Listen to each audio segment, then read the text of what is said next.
Hello everyone, you're welcome to How to with Prime, and today we're still working with the motion category, and you're going to see how to add do some wonderful thing with this glide 1 second block. Now look at it. We have glide 1 second to random position. We also have, if you click on this drop down arrow, you can also see mouse pointer, and you can also add other things to this input. We can also change this input from 1 second. We can make it 2 seconds, 3 seconds, 0.5 seconds, as whichever you want. But what I'm going to do is I'll leave my cat sprite and just add a little background to make it more colorful. And let's add, which background makes more sense? Okay, let's add any background.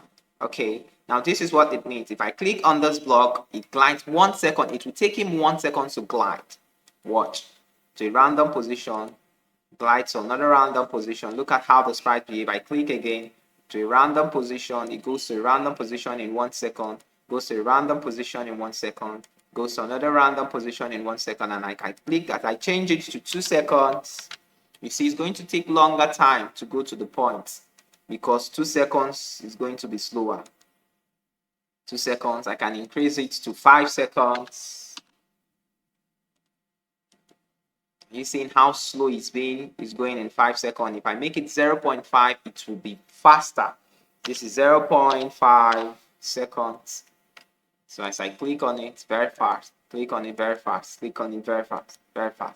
Okay, that's how to do. Then I can also change this input to mouse pointer. That means when I click on it, can you see where my mouse pointer is? That means it's going to run like it's coming towards the mouse pointer. So watch. It's coming towards the mouse pointer. Let me drag this code down and watch what's going to happen. It's coming towards the mouse pointer. See? Moving towards the mouse pointer. So that's for this block, and we're going to talk about the next block. Have a great time, and we'll see you next time. Don't forget to like, subscribe, and share this video. Bye for now.